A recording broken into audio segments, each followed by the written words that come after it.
Welcome to the show, guys. Thank you for tuning in today. We have a really exciting episode for you today, a really exciting conversation and interview with my new friend, Katy Faust. Now, you may have seen recently, if you follow me on social media, that I spoke out against surrogacy, and I said that it was intrinsically wrong because it intentionally denies a child one or both of their parents. And some of you guys who follow me on social media were pretty upset about that, and you thought that surrogacy was kind of just like adoption, and as long as it was not creating a commodification of women to buy their wombs and rent them.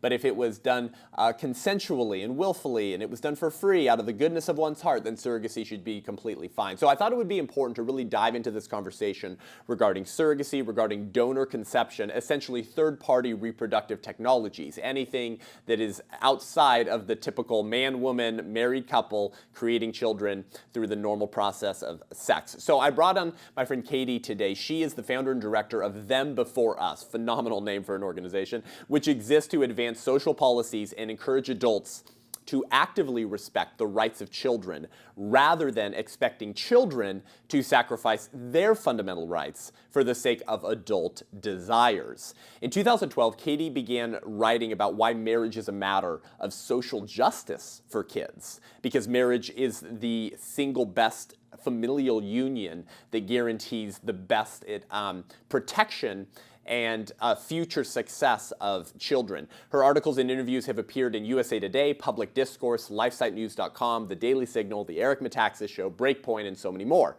She is a regular contributor at The Federalist and has filed several amicus briefs supporting children's rights and advocated on behalf of children with lawmakers in the U.S. and abroad, as well as at the United Nations. Katy just dropped a new book in February entitled Them Before Us, Why We Need a Global Children's Rights Movement, which I've been reading through. It's phenomenal. I would recommend it to you.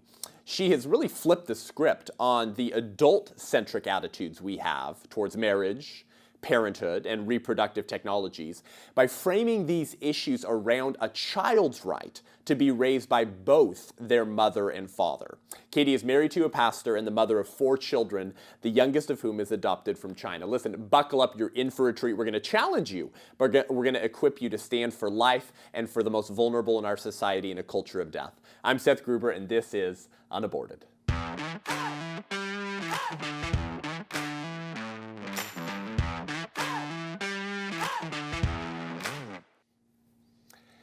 Katy, welcome to the show today. Thanks so much for having me. Absolutely. Thank you for the time. I've been reading through your book, just phenomenal. Such an important book. I think it's such an important time. You and Ryan Anderson and John Stone Street and so many of others have done such a good job speaking to these issues, but never quite as adept and maybe in such a concise manner as you have in this new book. And as the culture of death goes onward at 100 miles an hour, it's always the children who are left out to struggle, whether they're unborn children doomed to die or born children who are told, be grateful that you were wanted, and it doesn't matter how you came into this world, just be grateful that someone loves you and is raising you. We don't hear their stories. You've committed yourself to telling their stories, but also explaining why we should be involved in ensuring that those stories don't keep happening. And so I want to dive into all of that, but first, tell us how you got involved in becoming such a public voice for children's rights. I got involved by accident, actually, because I don't necessarily want to be in the middle of controversial issues. I don't like to be kicked out of Facebook mom groups for thinking things like kids need moms and dads, right? I would rather just be quiet and keep my friends. But, what I heard back in the marriage debate back in 2012, what I heard the other side saying was kids don't need moms and dads. They don't care if they have 2 moms or 2 dads. And functionally, Right. that means they don't care if they've lost their mom or dad. And, I've been a kid. I've been working with kids for 20 years. I was the assistant director at the largest Chinese adoption agency in the world. Like, I've got some exposure to children and loss. And what I've learned is that anytime a kid loses a mother or a father, it's painful. It doesn't matter how it happens.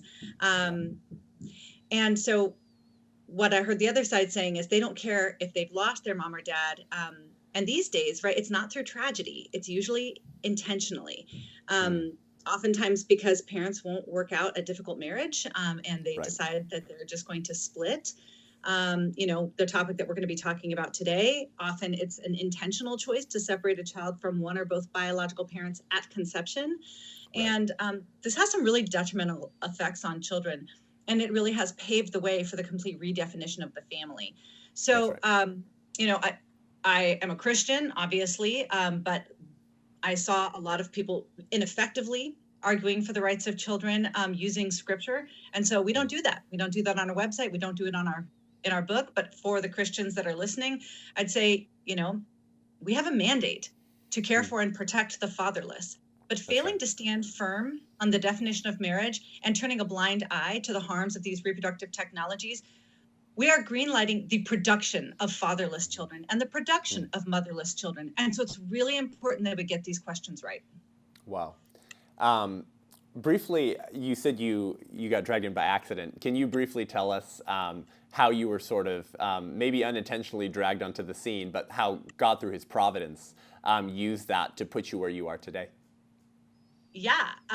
So I started blogging. It was born in a very angry moment where what I heard the media saying is the only reason you could possibly support traditional marriage is bigotry, right? Not because you've got a well-reasoned case. You certainly could not know or love any gay people in your life. Right. It's just hatred and phobia. That's the only motivation you could possibly have for supporting traditional marriage.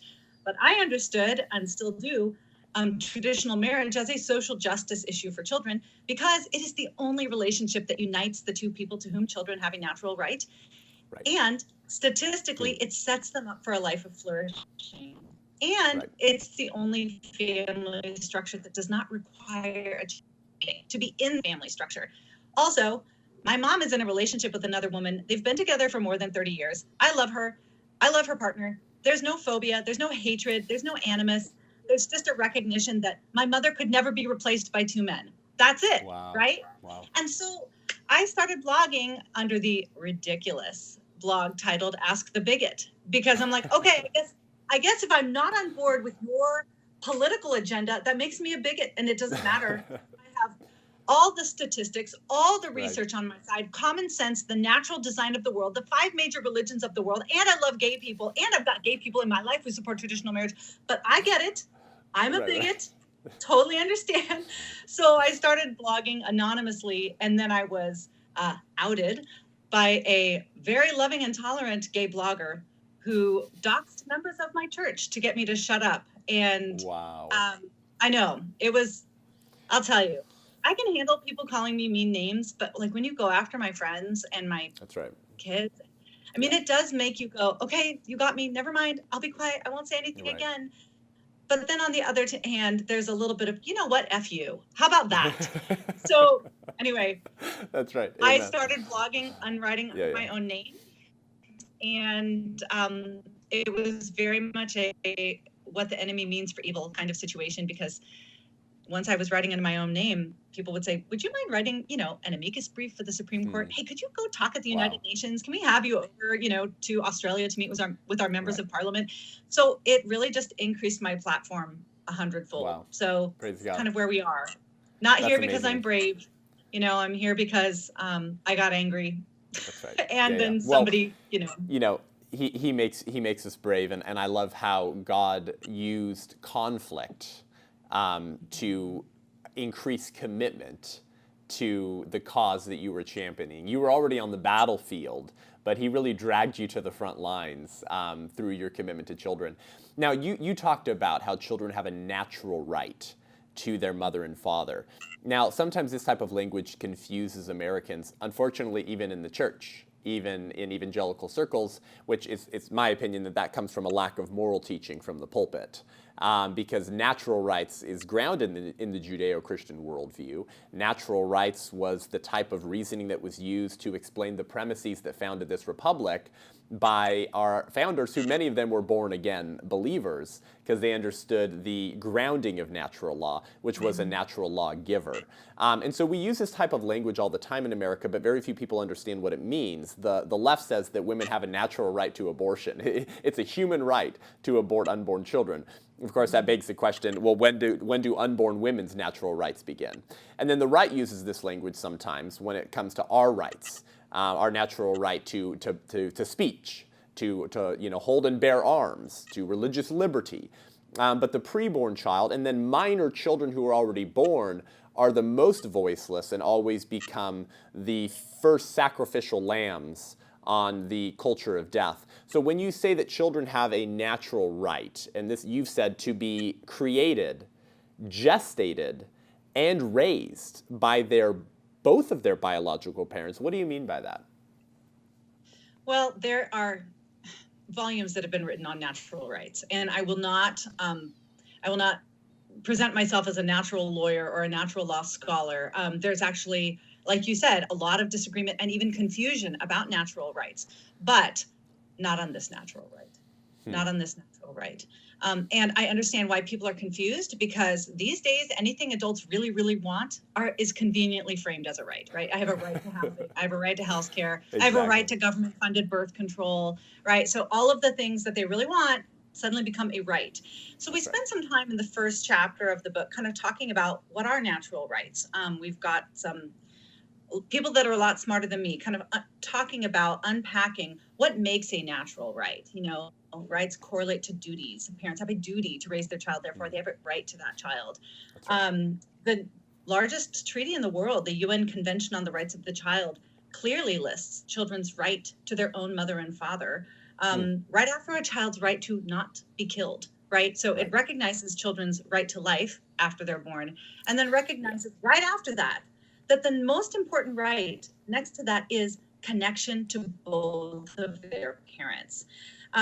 I just filmed a video for the Colson Center a couple days ago. It's not going to be out for a while, but on how children's rights don't conflict with parental rights. There's a lot of confusion even on the right about children's rights, because it's been so misused. So if you have heard the term children's rights, you've probably heard children's rights to self-identify, children's rights to sexual pleasure, right? All of these horrible kind of distortions of children's rights that has been championed by people like Planned Parenthood affiliates all across the world, right? So I understand that there's confusion, but on the topic of children's it is self-evident that children have a natural right to their own mother and father. Let me just drive it home with one point.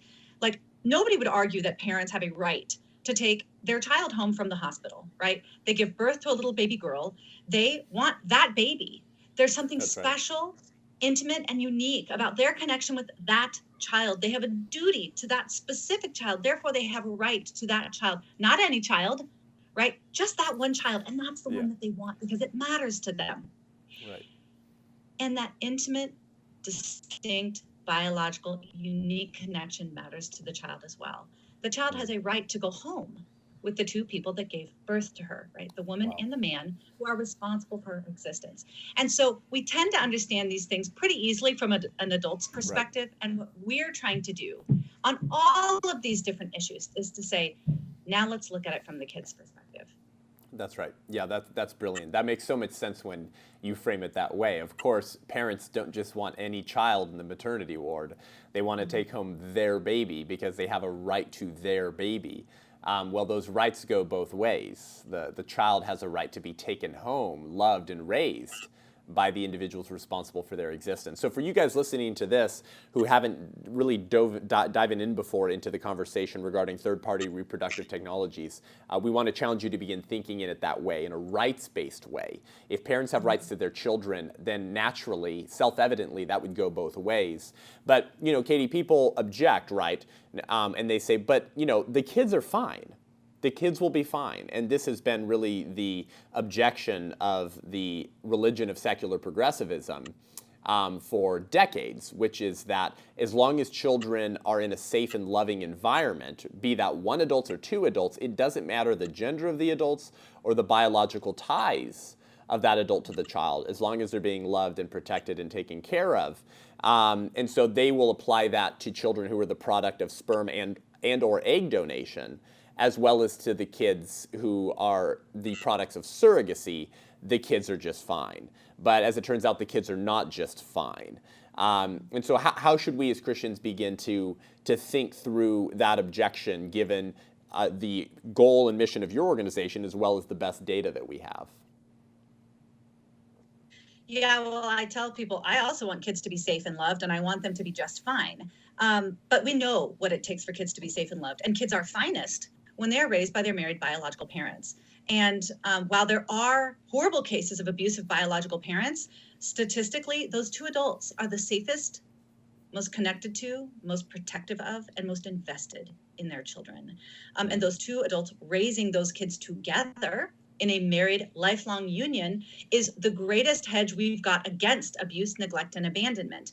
And so when we look at, and this is not a mystery, we've been studying family structure for decades. Even scholars on the left would agree that kids are going to fare best raised in the home of their married biological parents.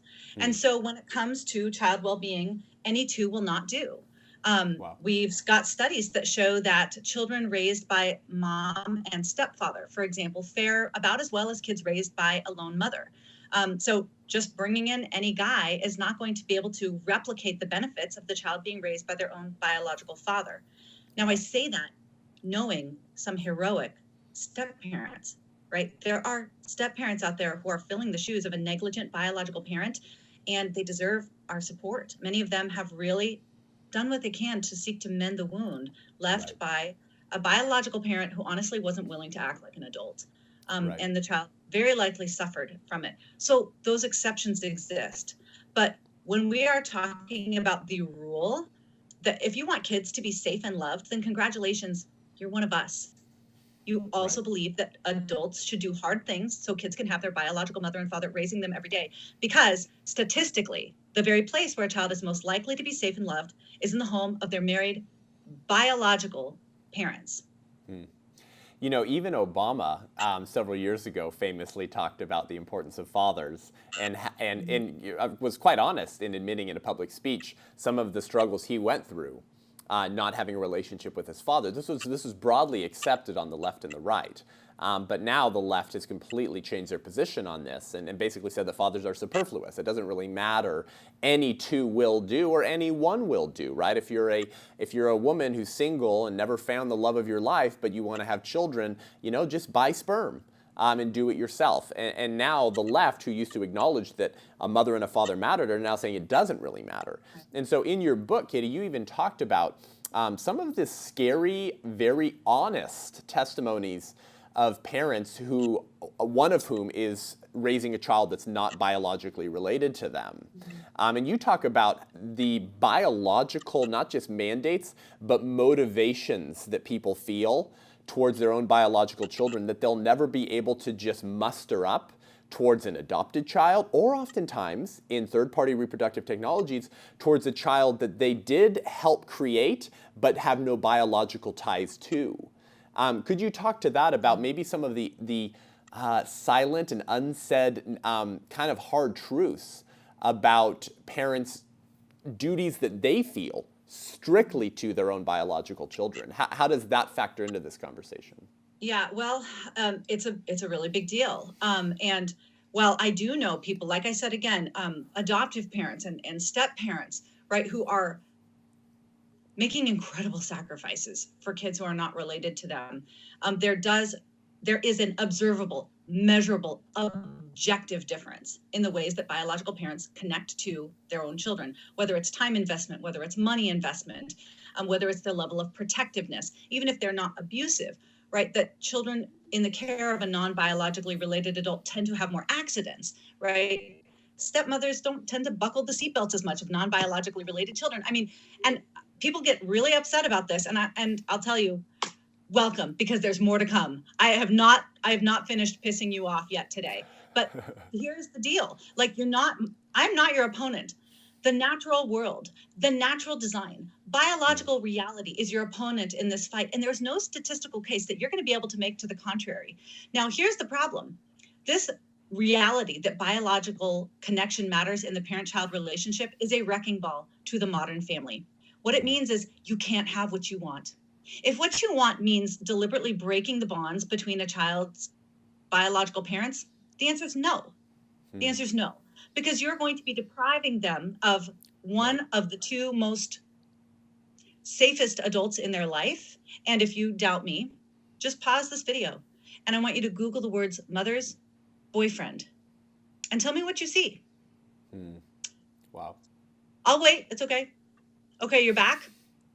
How was that? How many pages did you scroll through of massive amounts of child maltreatment, abuse, infanticide? Because statistically, a cohabiting unrelated man is the most dangerous person in a child's life. See, just because you're in love with a child's other parent, or just because you're living in the home with them, that doesn't mean you're going to treat them, or that person is not going to treat them as they would their own biological child. There really is a security in biological connection.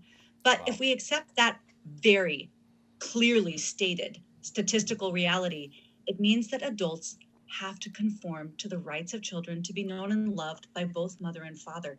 It means adults can't have what they want. And that is why that reality is so soundly rejected. Yeah, that's powerful. And that's obviously to say nothing about parents who are doing a good job raising children that they created. But the point is that you were responsible for denying that child either one or both of their parents, depending on the familial arrangement. So for people listening to this, maybe Katy, who are a little bit confused about what we're talking about, could you just briefly go through the different ways in which donor conception is practiced? What are the different biological and scientific ways that this plays out in the real world as parents seek to find ways to have children other than a married mother and father having sex, creating children naturally in her uterus? Yeah, and I'll even back up just a touch more. And that is something that you just mentioned. Humanity has a lot of experience with mother and father loss. Fathers used to be lost in mass, right? Like after war, there would be generations of fatherless children. Women used to routinely die in childbirth. Thank God for modern medicine and modern warfare that has drastically reduced those tragedy-based losses. But these days, children are losing their parents not through tragedy, but through intentionality. Now, there's a difference between a child losing their parent tragically and a child who's losing their parent intentionally. And the difference is a massive psychological burden on the child. So, for example, my husband's mother was killed when he was 16. She was killed suddenly and tragically in a biking accident. And everybody surrounded him. Everybody validated him. They mourned together. He could talk about it openly. He wasn't alone in his sadness and his mourning. It was reflected by the adults around him. Because if they were to talk about it, they would be condemning the actions of their mother or both mothers. And that's the same for heterosexual couples who create children through sperm and egg donation. These kids, just like all human children, want to know who their mother and father are and long for that. We talk in our second chapter of the book about Biology Matters about, other than those invested and protective of and connected to adults, biological parents offer something to children that they crave, and that is biological identity. Oftentimes, especially when these kids get to be teenagers or even in their 20s and 30s, they start to wonder, who is this other half of me? In fact, 80% of sperm donor conceived kids would say, I'm really curious about the identity of my biological parent. 50% would say my sperm donor is half of who I am. Many of them, about 50%, are concerned that money changed hands during their conception. So this is not the kind of thing where being loved and wanted can make up for the absence of a biological parent. And the fact that that absence was intentional inflicts an additional psychological burden on the child. So I wanted to kind of parse that out. Now, let's talk about reproductive technologies. There are hundreds of ways that you can make a baby using technology. You know, Twiblings has been in the news recently, where you've got two genetically identical kids gestated in two separate women. So genetically they're twins, but they didn't grow up together. So those are Twiblings. You know, you've got all different ways of creating babies in petri dishes using the couple's own sperm, donor egg, you know, their own egg. You could outsource the womb of another woman. You could gestate the child yourself. I mean, and then combine all of those, and you've got like dozens or hundreds of options. And so I try to boil it down and make it really, really simple. And that is to say, if you can use reproductive technologies in a way that does not violate any child's right to life or any child's right to their mother and father, then God bless you. I wish you well. But that scenario where you only create a child using the sperm and egg of the two people who are going to raise that child. You only use the womb of the woman who is going to raise the baby. There's no frozen embryos, which statistically will either spend their life in a freezer, be thawed and discarded, be selectively excluded because they're not viable, deemed the wrong sex, or whatever it is, right? If you can only, as we talked about earlier, only 7% of children created in laboratories are going to be born alive because there is so much sex selection, eugenics selection, thawed and discarded, won't make the transfer, will die in utero, won't implant. I mean, when you are messing with the way that humans have reproduced for eons, right? And then you think you're going to replicate that in a petri dish, kids are going to pay the price. Right. So if you want to use reproductive technologies in a way where you, the adults, are the only people taking on the burden and the cost, and no kid is losing any of their natural rights, Godspeed. Wow. You know, that doesn't exist. It's just too expensive. Yeah. That's a powerful point, Katy, what you said earlier too about you say in the book how we all understand the stories of adopted children who go on a journey to find their natural parent or parents. I mean, that's the theme of so many movies. But if you intentionally deny that child their mother or father, then the culture baits and switches and says the kids will be fine, and adults have a natural right to children, regardless what kind of hoops they have to jump through to create those children. And as you point out in the book as well, you also end up creating these massive family trees all over the country of children who they might be dating and end up marrying some cousin or something crazy, because all these people, men and women, are selling their eggs or their sperm. They're being bought, and then all of these individuals, human beings, eternal souls, are being created, being denied access to their biological roots into their extended family. And this results in what you call in the book genealogical bewilderment, which is something that we acknowledge in adopted children, but we don't acknowledge when we plan a priori to deny them their mother and father. And you tell the stories of many children, some of whom are now adults, Katy, in your book, of donor conception and the struggle they have to share their stories. Why is that, and why do we not hear their stories? Yeah, in the book, so just an overview for your readers, so that they know that we are equal opportunity offenders, that there's no adult group that is being targeted, but there's also no adult group that escapes responsibility when it comes to conforming to the rights of children. We cover, first of all, why biology matters in the parent-child relationship, why gender matters, why moms and dads are different, why they offer distinct and complementary benefits to child rearing. Then we talk about marriage and why marriage is a social justice issue for children. And then we talk about divorce. We talk about no-fault divorce and how it's an adverse childhood experience, that it's not like a bad cold that the kids will get over. It impacts a child's heart, mind, body, and future relationships, often for life. Then we talk about same-sex parenting and share the stories of, about 30 kids who long for their missing mother or father because they were raised often by a very loving set of two moms or two dads. And then we talk about donor conception, where again, we've got close to 30 stories of kids created through sperm and egg donation, talking about their genealogical bewilderment, the fact that they've got, who knows, 10, 50, 100 half-siblings. And the problems, like you said, dating a potential half-sibling is a huge concern for them. Lack of medical information about their medical history is a huge concern for them. And one of the stories that we share in the book is a woman who probably has 100 siblings. They might live in her town, but she doesn't know who they are. And they might not know who they are. And so it's not just, she's like, thank God I didn't marry one of them.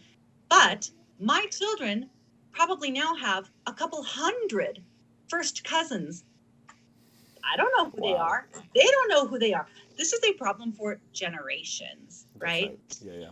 And then, of course, many of these donor-conceived kids are very concerned about the commodification, that this is, many of them feel the buying and selling of human beings because it's the buying and selling of human beings. Yeah. And then in chapter 8, we talk about surrogacy and why surrogacy is never a child-friendly process. Chapter 9, we talk about adoption and why adoption is an institution centered around the rights of children. Reproductive technologies is a marketplace centered around the desires of adults. So we really try to hit all different aspects of the marriage and family debate, and insist that all adults, single, married, gay, or straight, conform to the rights of children. Amen. Yeah, that's a powerful point, Katy, and I think these are the stories that we don't hear. These are the stories that the media refuses to tell, and I think what we call the silent, but also maybe silenced children and adults of third-party reproductive technologies. Can you explain to us why that is? Why do we not hear these kids' stories as a movement that's redefining parenthood because they say the kids will be fine, all kids need is love and support? They seem not so willing to hear the stories of the children who were raised in the environments that that they are saying is the next best thing since sliced bread. Why don't they want to hear their stories? We have a section in the introduction called Stories of the Silent, and we talk about why, how expensive it is for kids to tell the truth. Like we said, when a child's parent dies through tragedy, you can talk about it. But when a child loses a parent because adult desire was prioritized above their rights, what happens if they tell the truth? What if they say, I was really well loved by my two gay dads, but I desperately wanted a mother? Do you think that is going to increase familial cohesiveness, or do you think that it is going to create a lot of tension at Thanksgiving?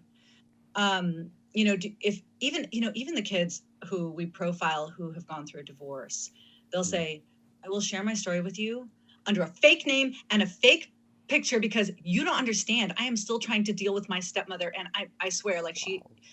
I'm still trying to keep her happy. I'm the mediator between my warring parents.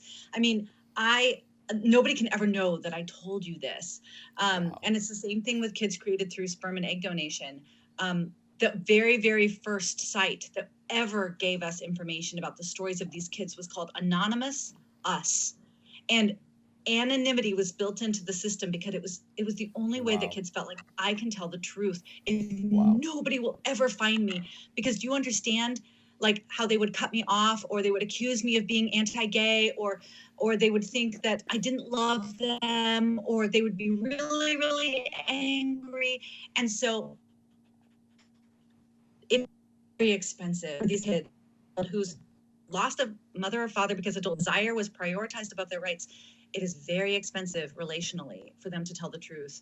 Many are also worried about their jobs, that if they appear to be against something like gay marriage, they're terrified. So it's a huge deal to finally have some of the stories of these kids who have been impacted by these modern families. And once you look, you'll never unsee it.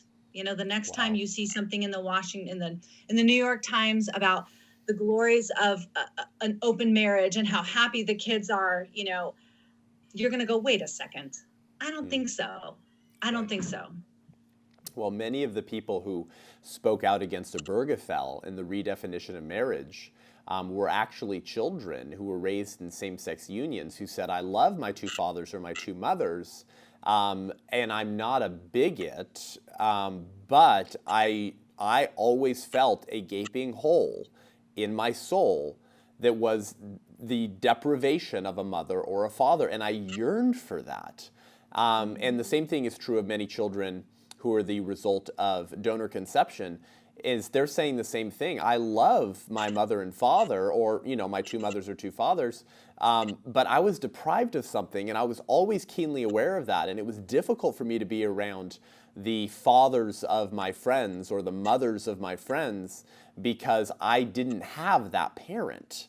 And yet they love the people who raised them, but we don't hear their stories because it contradicts the narrative of the religion of secular progressivism, which creates an idol and a god out of the self. And a God gets to decide not just who lives and who dies in abortion, but in who has to do what to satisfy my needs and desires. And so, again, guys, go buy the book, Them Before Us, by Katy Faust, and read these children's stories. But it goes even deeper than that, Katy. It also is a tool of the abortion industry. It also plays into so much of the culture of death that I spend time on this show diving into and equipping people to stand against. So can you help our listeners understand how donor conception inevitably leads not just to commodification, but even to eugenics. Mm-hmm. Yeah, and I know that this is a hard topic for people who are pro-life because we love babies. We love babies. And so we think anything that results in more babies is great. And I love babies. And I've got a lot of friends created through sperm donation, and they're wonderful. But somebody had to lose something for that arrangement, and it was the kid. And that's an injustice. Many of them are, like you said, concerned about commodification, right? They really do see that the existence of money here is the driving force. Especially when you get to the topic of surrogacy and how anybody can walk away from the hospital with a baby. They're really concerned that it's really just, look at adoptive parents like me. We had to go through screenings, background checks, home studies, references, post-placement report, trainings, right? Before the agency said, okay, yeah, we can place a child with this family, right? We had to clear 3 different kinds of background checks. When it comes to surrogacy, there's no background checks. The only check that has to clear is the one at the bank. If you've got the money, you get the baby. It doesn't matter if you're related to them or not, right? And so the commodification aspect is very concerning to children created through these technologies. But also the eugenics aspect of this, right? That really, you've got a lot of, Google egg donor catalog and see what you find, right? You're going to be taken to like California Cryobank or something like that, where you get to Tinder style kind of look at the different profiles of women who are donating their eggs, which everybody's buying and selling. There's nobody donating anything. It is a market exchange, right? Yeah. One donor conceived woman said, my father pretty much paid $75 to stay out of my life forever, right? That's how much he got paid to donate his sperm. And what he meant was, in essence, he cut himself off from her forever. It was the price of never having contact with her. And he chose that. There's one woman in the book that said, the whole, I'm so loved and wanted. She said, whenever my mom would say that, what I just heard is, okay, that just means I was so unloved and unwanted by my father. That's really the flip side of that coin, right? And so the loved and wanted, and I've paid so much money for you. The flip side of that is, and you were also sold by somebody. So the commodification aspect of this is very heavily on children, sperm and egg donation.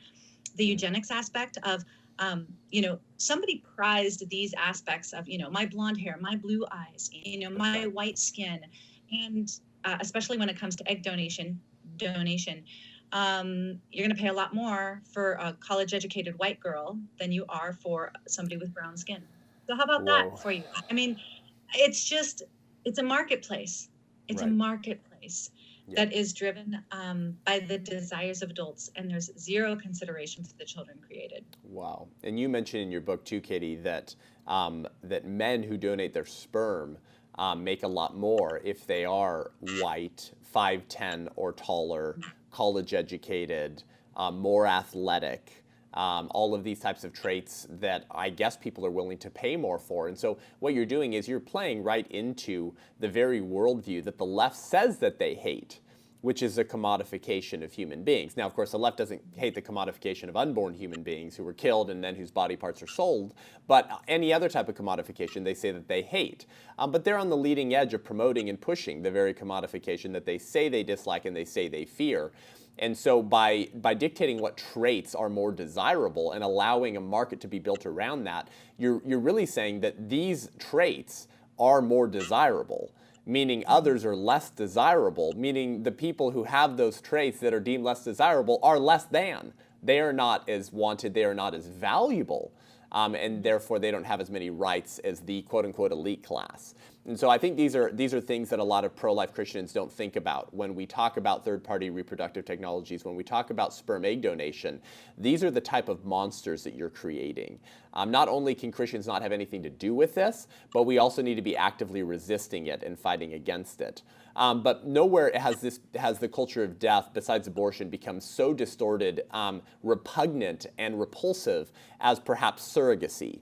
And this is something I wanted to dive into you on the second half of our conversation today, because so many pro-life Christians will say things like, well, Katy, as long as you're not actually like purchasing a woman's womb, and there's not a sale, then, because, Katy, sometimes it's just Aunt Sally who, out of the goodness of her heart, she volunteers her womb to her, to her family members to be able to gestate their child. Maybe that child's biologically related to her, maybe it's not, but it doesn't matter. The child will probably be raised by its biological parents, and that's all that matters. You wrote in your book, powerful, you said, before the advent of modern medicine, giving birth was a dangerous business, and many mothers tragically died in the process. The death of a mother on the day of her child's birth is a heartbreak, once universally recognized as catastrophic. But now, thanks to surrogacy, facilitating the tragedy of mother loss has become a billion-dollar industry. So for our listeners who haven't thought about this before, Katy, can you explain the different ways in which surrogacy is practiced? Because the Aunt Sally doing it for free, that's not the norm. That seems to be the one that Christians are okay with because it doesn't have a commodification wing to it. But that's not the norm. The norm is an industry. So talk to us about the industry of surrogacy, but also what are the two different ways that surrogacy is practiced today? So you've got traditional surrogacy, which is the mother is pregnant with her own child and then gives the baby away. And then you've got gestational surrogacy, where she is pregnant with donor eggs and sperm, and then she doesn't have a genetic connection. She is just the birth mother. Surrogacy, which is there is no money involved, but even though sometimes the altruistic surrogacy involves compensation for medical expenses and then like living expenses, you can pad that quite a bit. There's several countries where commercial surrogacy is illegal, but altruistic surrogacy is not, and the surrogates still benefit financially, right? But that altruistic, I'm simply doing it, with no financial compensation, you're exactly right, is very rare. Surrogacy, of course, is being used by not just heterosexual couples who are infertile, but also by gay men, single women, some lesbians. So everybody is using the opportunity to rent out somebody else's body to create a child. There are no rules, there's no tracking, there's no insuring, there's no regulations to ensure that the child is actually taken home with their genetic parents. So we'd like, nobody knows. Nobody's watching, nobody's tracking. A lot of times these kids move across international borders, never to be tracked or talked about or seen again. It's not like adoption where they've got your name and number and they follow up. It's not like that at all. In fact, surrogacy and donor conception in general, but surrogacy specifically, completely flies in the face of all the adoption best practice that we have developed. So we try to break it down in the book by saying what surrogacy does is it splices what should be one woman, the mother, into three separate optional women, right?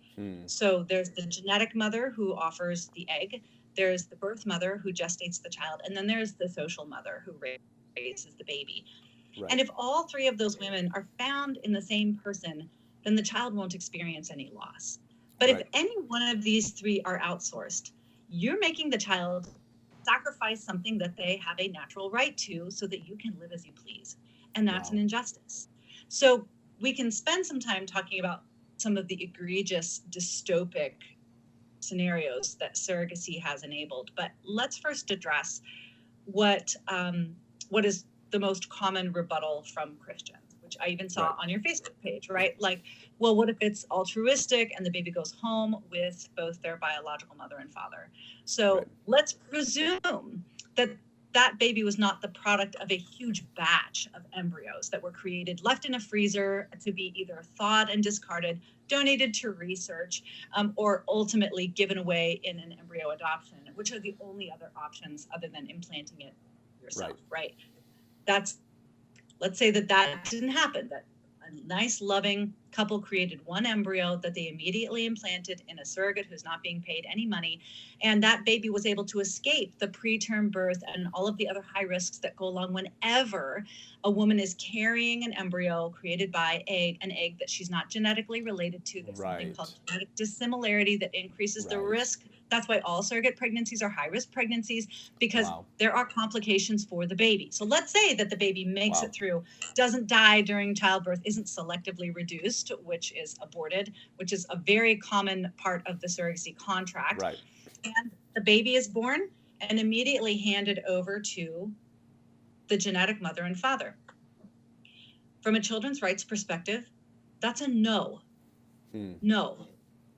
And it amazes me that pro-lifers are confused about this, because anybody that has volunteered at a pregnancy resource center, they spend a lot of time talking about the importance of the mother-child bond in utero, encouraging those moms to connect with their baby, to recognize that that baby already knows the mom. She knows the mom's voice, the smell. That baby, that mom is the only person that the baby knows. And, you know, we don't put babies on the chest of random people after they're born so they can forge a bond. We put the baby on the mother's chest because they have an existing bond. That's right. And so if you are going to hand that baby over to the genetic parents, that's nice. They probably won't struggle with the genealogical bewilderment that donor-conceived kids do or that adoptees do. But on the moment of birth, that birth mother, that surrogate, is the only parent the baby knows.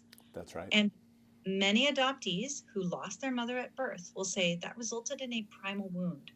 Wow. It cut, you know, the baby's developing 9.5 months. The day the baby's born is supposed to be a continuation of that relationship. The first time she sees the mother that she already knows, not the last time she sees the only mother that she knows, and has to start at square one on development and attachment again. So there's an entire book that has been written on this that is considered the adoptee Bible. It's called Primal Wound. And it has to do with adoptees struggling with bonding, attachment, trusting, because they feel that disruption in the maternal bond that took place on the day of their birth has made it really difficult for them to form relationships in the future. And you know what? The statistics back them up. So I'm sorry. I genuinely, I know friends that have struggled with infertility. I know that it's like a heartbreak every month. I know that it's a crushing load.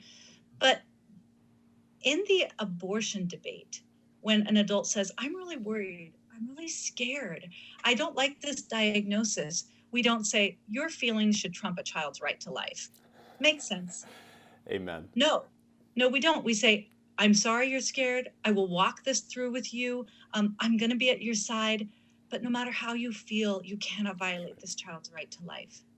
Well, the same thing goes for couples struggling with infertility. We can say, I know that you're agonized over this. I know you think about this every moment of the day. But no amount of your longing or sadness justifies severing a child's right to their mother or father. Right? In both those situations, we insist that adults do the hard thing so that children's rights are protected. And that's the case when someone has an unwanted pregnancy, and that's the case when somebody desperately wants pregnancy. That's a powerful point, Katy. Thank you so much for saying that.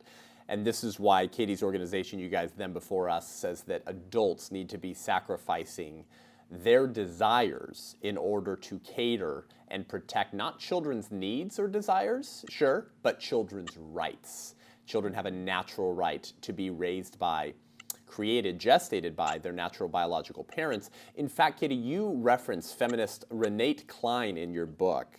She wrote a book called Surrogacy, a Human Rights Violation. And you say in your book that in her book, feminist Renee Klein actually argues that the blood tie connecting mother and child in utero makes the surrogate mother more of a mother than the genetic mother. And so pause here, guys, for you listening to this, for you pro-life people who say love you, Seth, love the work you're doing, but can't hang with you on opposition to surrogacy.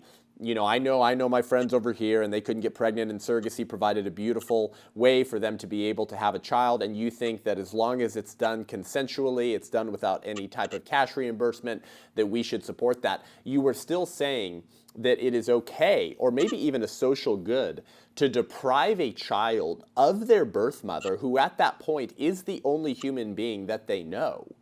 And that's going to have consequences for the child. That does inflict a primal wound. And you even talk about in your book how literally the blood flow between the umbilical cord leaves some of the child's cells in the mother sometimes for years and decades after the birth of that child. That is such an intimate, deep union that we all enjoyed at our earliest stages of development. Those of you listening to this, probably most of you had a normal conception and a normal gestation in your biological mother's womb. Katy, can you talk a little bit about how even maternal separation is actually a major physiological stressor for the infant? You talk about some of the consequences even to the baby who is removed from their birth mother to be given to their biomom.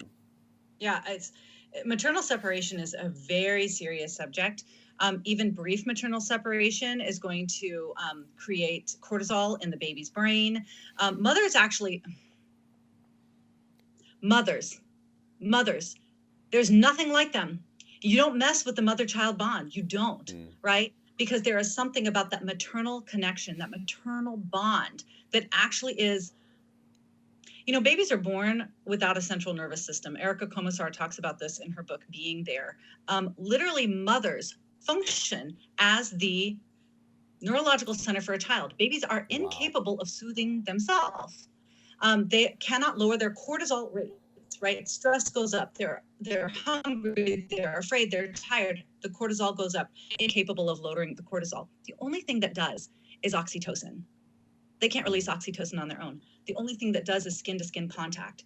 And that's what brings down the cortisol, right? The stress hormone. And after 6 to 9 months of a mother regulating the baby's stress level through constant touch and skin-to-skin contact and breastfeeding, only then will a baby start to be able to soothe themselves, right?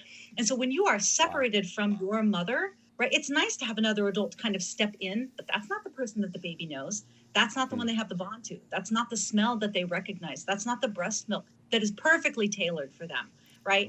And I think that we can just mess with the foundation of of human connection and relationships. No, not even briefly, right? So they have studied. They have not done it as much on human infants, kind of immoral, but they've done it in animals, right? And they see that chimpanzees or mice, right, who are not adequately cared for and connect with them, even briefly, will have serious psychological challenges, or at least in the moment, psychological troubles.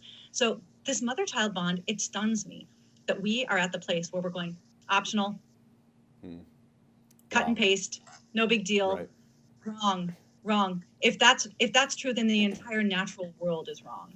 That's right.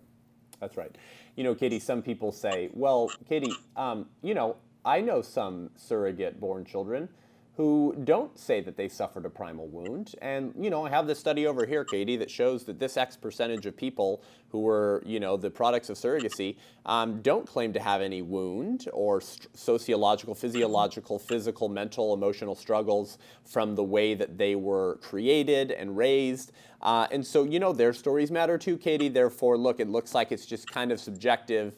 I guess you didn't deprive that child of a natural right, because they're now 30 years old and saying, yeah, you didn't deprive me of a natural right. I was totally fine with how I was created.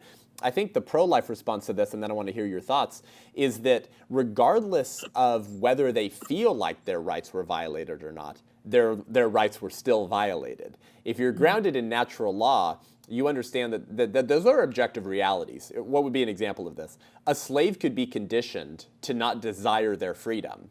So would woke leftists therefore say that their rights were not violated?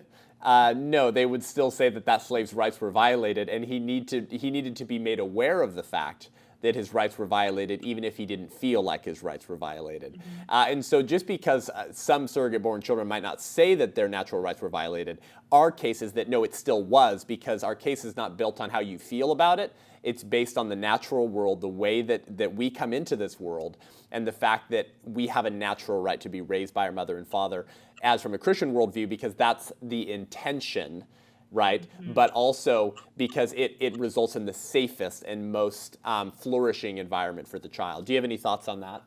Yeah, that's exactly right. And there are no studies, right? So when somebody says, well, I have a study that says that they're doing just as well. No, you don't, because they're not doing them. And second of all, a lot of kids created through surrogacy, right? They're not being tracked.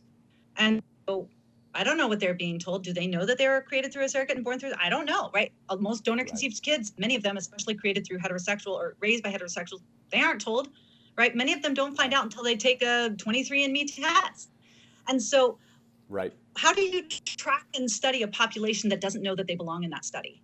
Also, surrogacy is relatively new, right? So we've had traditional surrogates, which is women pregnant with their own child who hand the child over to somebody else. But the gestational surrogacy, where you're creating babies in labs and then renting a womb, very, very often the womb of a poor brown woman overseas, because brown wombs are cheaper than white wombs. Like, we're not tracking them, right? That's right. We're not keeping tabs on where these kids are going and how they're doing. The only way that they would be a part of a study like this is if their parents volunteered them for a study.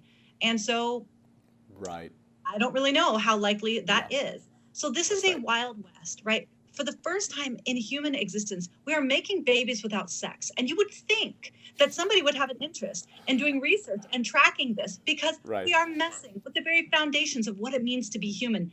The studies aren't being done.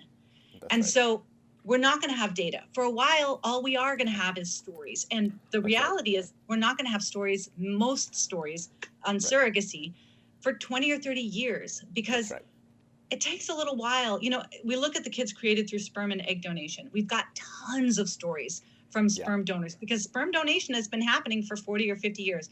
We have a handful of stories from egg donors, because egg donation really only rose to popularity in the last 20 years. And what I've found in terms of gathering the stories of kids who have lost a mom and dad is they have to be about 10 years out of the house before they're able to have the time and the distance to truly reflect. Even kids of divorce, right? Even when they're 22, they're like, no big deal, I don't care, right? And it's not until they're 28 or 32 or 35 and having their own kids going, you know what? That totally jacked me up. That was such garbage. So it's going to be a long time before we have studies and before we have the stories. So until then, we should probably just go with the fact that natural design is exactly right, and don't mess with it. That's right. Exactly. Great point. So listen, for you guys listening to this, if you're a Christian, or if you're a pro-life individual who's non-religious, but you're grounded in the moral law and in natural law, here's what I want you to think about. If there is a natural law and there's a natural order, then it's because it was intended to be that way. If it was intended to be that way, whether it was Yahweh or just some God that you as a non-religious pro-lifer acknowledge exists, regardless, if it was intended to be that way, then there's a reason it was intended to be that way.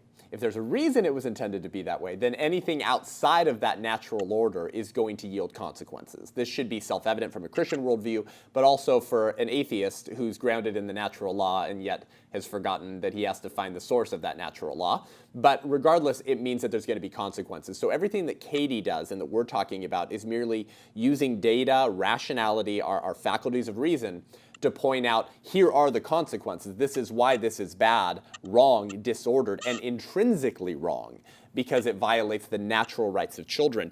And yet, you're right, these are not stories that we hear because, for the reasons you said, but also because they're simply not enough. I want to read one surrogate-born man's story that you quote in the book as he describes his primal wound, and then I want to get to one last topic before we close out the show. Here's what he said. He said, "Something horrible happened to us at birth. We lost our mothers. They did not die, but they might as well have been dead, because we lost them in the capacity of mother, and to a tiny baby that feels like death.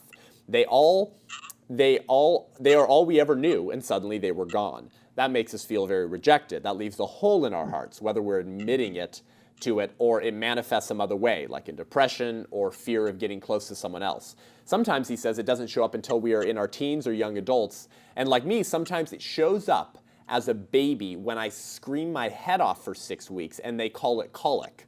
They call it stomach gas or an immature neurological system. Nothing can console us. I wanted my mother and she wasn't there. You can't just substitute mothers and expect us to be okay with it.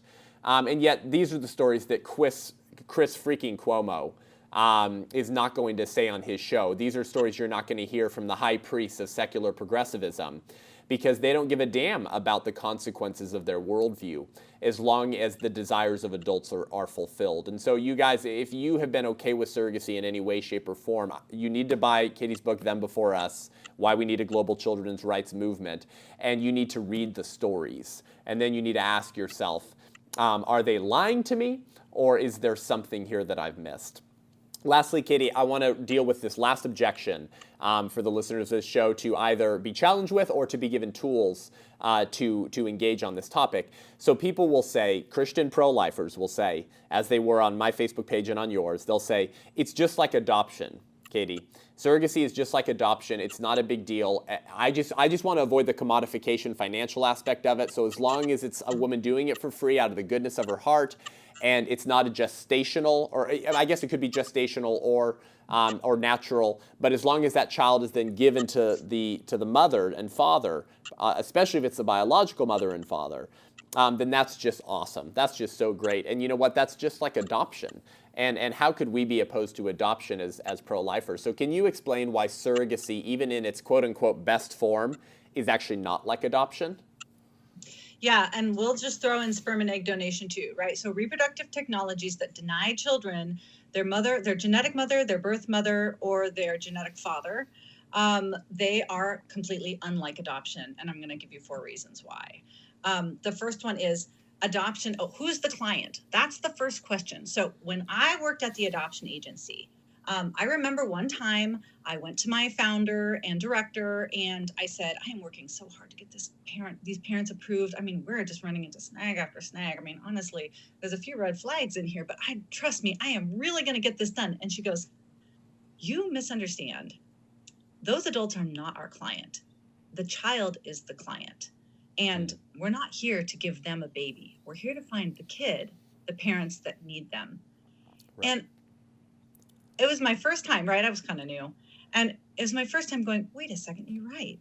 The point isn't to get the parents approved. The point is to get the baby to parents who can love them, right? So in adoption, ideally, if adoption is done right, every child that needs a parent is going to be placed in a loving home. But not every adult who wants a kid is going to get one, right? If adoption is done well, some adults are going to get rejected, okay? Right.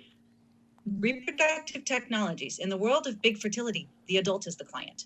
The goal is to get them a baby at any cost. It does not matter how many babies' lives are going to be lost in the process, whether or not a baby's going to lose their mother or father, whether they're going to be separated from their birth mother. If the adult has the money, they will get a kid. It's just a matter of time. Okay. Yeah. And we tell in the surrogacy chapter about these sickening situations where men have created children through surrogacy just for the purpose of exploitation. And there's no background checks for them. There's no follow-up. There's no social worker, right? They were able to put together sperm, egg, and womb, and they walked out of the hospital with a baby that they went home and abused. So, yeah, so it's not adoption, right? They're because the client. Right. Yeah, they're not. The adult's the client. So the adult gets what they want. Next, we talk about why adoption seeks to mend a wound. So in both cases, right, adoption and big fertility, the child has a wound. The child has a wound because they have lost something they have a natural right to. In adoption, the adults seek to mend the wound, right? They didn't create the wound. They're just saying, we recognize that you have this need. We're going to come along and try to mend that wound. Right. In donor conception, the adults who are raising the kid created the wound. They inflicted it. They intended for it, okay? And that means that in adoption, the adults are filling a void for the child, right? The child has this need. The adults come along and say, I'm going to fill that need. In reproductive technologies, the child fills a void for the adults, right? The adults want something, and so they create it and so that they get it. And that has a really serious psychological effect, like we talked about on the kid, right? Where now the kid almost has to be, so in typically the way the parent-child relationship should go is the adults should be understanding, accommodating, kind of bend to the needs of the kid, right? That's kind of what makes you the adult. That's right. But in all of these desire-based losses, the child is expected to be sacrificial, understanding, and accommodating to meet the needs of their parents, right? Wow. And so what that means is the kid has to do hard things, and the Yeah. adults aren't doing the hard things. And so interestingly, the one study that we have that measures outcomes for adoptees versus children created through sperm donation found that adoptees fare better, even though the sperm donor Wow. kids are being raised by at least one biological parent. But something about the adults who are breaking the biological connection from the parents and then intentionally and then raising the child to the point where the child feels like I'm here for them, versus the child in adoption where the adults sought to mend the wound, these kids do better. So that reversal of the adult-child dynamic really seems to have a psychological impact. And then finally, we talk about how adoption is sometimes necessary. Like, this is a broken world. I mean, we all know of situations where a child has to be removed from the home or was abandoned or genuinely orphaned. And a just society will care for those orphans. Reproductive technologies, sperm and egg donation and surrogacy may be very wanted, but it's never necessary. And functionally, big fertility is in the business of creating orphans. So adoption cares for orphans, big fertility creates orphans. So they're two totally different situations, right? That's right. And again, I say this as an adoptive mom, a mom who understands that my son does have a wound that honestly, I will never be able to fully compensate for what he's lost. And I can say that and still say that adoption is good and redemptive, and should be supported by a just and fair society. Reproductive technologies are not that. Yeah. Wow. Guys, let me repeat just very quickly what Katy just said. You guys really need to understand this, especially if like some of the people on my Facebook page, you said, it's just like adoption as long as it's done right. Listen, in third-party reproductive technologies, the people who are raising the child created the wound, as Katy said. So the child has to deal with their primal wound. With whom? With the very people who created it, right? Or no one at all. And normally they just stay quiet because they know that if they say, hey, I really wish I had a dad, what they're going to hear is, but you're so loved and wanted. Well, the alternative is to be dead. Would you rather be dead? I mean, That's right. Wow. I mean, so these kids just have to live underground, and they have to, honestly, a lot of them think that they're crazy for wanting what every human child has ever wanted throughout history. Yeah. So adoptive parents seek to mitigate and heal tragedy insofar as they can, and they're better situated to do it because they didn't create the tragedy. In surrogacy and third-party reproduction, the people raising the child created the tragedy and engaged in a market system that was designed to create that tragedy, namely denying children their natural rights to their mother and father. So you guys, I hope you got that. I wanted to repeat that again. And then I want to finish with this line from Katy from the book. And again, you guys go by Them Before Us, Why We Need a Global Children's Rights Movement. Katy, you write, birth is intended to be a continuation of the mother-child bond, not the moment at which the child suffers an intentional primal wound. It's the day when a baby should see the mother she already loves for the first time, not the last. And that's exactly what surrogacy does. So listen, pro-lifers, Christians, if you're in support of this, what you're saying is that children can justifiably be denied or should be denied a right to a relationship with the mother responsible for their existence, as long as the child will be given to the biological parents who sacrificed the rights of that child because they really wanted a child. We don't have to do this. Adoption we do have to do only insofar as a tragedy is being created that the adoption agencies didn't create. So in that way, we kind of need adoption. We don't need third-party reproduction. We don't have to do these things, but we're doing them anyways because we're saying that the desires and needs of adults should be put before the rights and needs of children. And that's what Katy's organization is built around, you guys, is them before us. We're the adults. We need to grow up and sacrifice our desires on the altar, or rather on the rights of the child to a mother and father. Katy, where any closing comments, and also where can people connect with you and support your wonderful work? Yeah, thanks so much for having me. Of course, you can go to thembeforeus.com. That's where we live online. The book is available on Amazon. It really is our manual, right? The manual for this global children's rights movement. And let me just say, you're welcome. You're welcome to join us. We have supporters from, I don't know if we've got any Buddhists yet, but we've got the other 4 religions, like we got them. We have a lot of supporters who are same-sex attracted or who identify as gay.